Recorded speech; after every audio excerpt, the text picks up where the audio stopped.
Hello, welcome back. Today we're going to be looking at The Grim Reaper, a self-published and crowdfunded book written by John Gallagher, drawn by Carla Tornielli, and there's an art assistant of Santiago Gutierrez. So here they are, and of course they thank all of their backers who helped put this book together. It's really great. At the end of this book, they killed all of their backers. They're really cute. They do a good thing, and Carla there has a very pretty signature, and then John's signature is just there. They are publishing under the name, see there, White Cat Comics. That'll come up again later. Oh, this is a really nice cover. It's a very shiny, as you can see, cardstock. I think you could cut tomatoes with it. Down somewhere along the bottom of the video, you might find controls that if you're not using them to let you play the video faster, I recommend you try that out and see how fast you can actually listen. So this story starts right out with an introduction to one character. I'd like to say he's our main character, but that's a ruse. He's not. This is Joseph Johnson, if I'm tracking things correctly. We start out with a dream sequence of him, and he is the head of Ace Cryonics, where they are making an announcement that they are finally able to take cryogenically frozen dead heads and attach them to donor bodies to resuscitate people who have previously died. Excuse me. The story immediately jumps into being introduced to a small family, 3 siblings who are the children of Death being the Grim Reaper. So we're given their names and just told their characteristics right off the bat. So these are anthropomorphic personifications, that is, personified versions of ideas. This is Perseus. He is. I'm just going to read these to you real briefly. The first child of Death. He represents heroic deaths and sacrifice. Styx is the youngest child of Death. He represents accidental and dumb or stupid deaths. And then over here we have Themis, or Themis, I'm not sure which. She represents the beautiful death that everybody wants to have. I'm not sure if that means peaceful in your sleep, or if that's sort of romantic before you freeze to death and fall off the door that's keeping you afloat and you drown. I don't know, whichever one that is. So now we see one of our first or actually, is this our first Easter egg? I don't know. We have a pretty blatant not to Easter egg thing going on there with an appearance of Black Hops, the character written by Mark Pellegrini.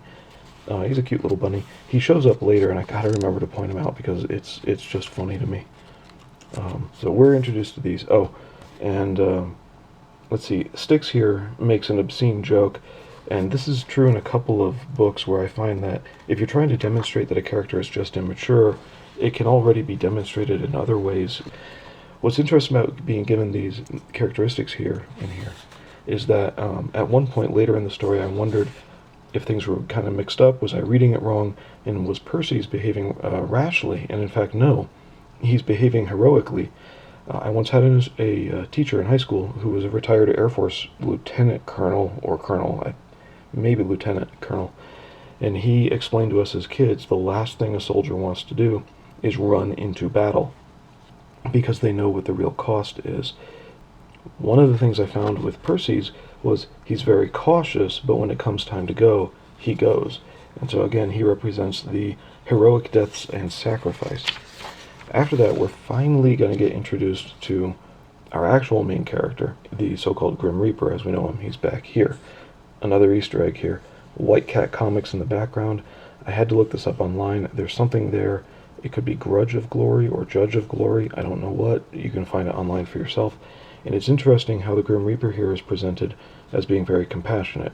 So here, a boxer has died, and he tells him, you don't have to prove yourself anymore. That's how he takes him. And in this scene, which continues on to the next page, he's actually talking down a suicidal woman. Now, before I forget, I do want to look at these personifications again because they're using Greek names. These are, I forgot this earlier, these are names of Greek mythological characters, although Styx is arguably a place and some people have him as a character. There are inconsistencies within Greek mythology. When I see stuff like this in a book like this, it makes me want to go look things up, especially if I look at a name or two and I say, wait, these don't sound right. And it's not that John got them wrong. I mean, maybe I'm wrong, and John is getting them very exact. He did better research than I've ever known in high school. It's that John is playing with the toys, as my local comic shop owner would put it. He's playing with the toys, but he's doing it in a really good way. If you try to get the characters exact and then write really bad fiction, like, Greek gods, but you're going to write your own story with them, that's bad fan fiction, which I know is a redundant term. And if you fall off the horse the other way and you just use the names, but they're very empty, you're just slapping names around, it doesn't have any meaning in the story, and it doesn't go along with the theme, that's just dumb. John isn't doing either of those here. He's actually using the names. You can argue that they're not precisely what they were in Greek mythology, because I looked them up and they aren't, but he's keeping them within the theme, and they function together pretty well. So that's a good thing. He stayed in the theme, it's not cheesy, and it works. So, moving on. So we see that the doctors are performing their procedure to basically create a Frankenstein of sorts.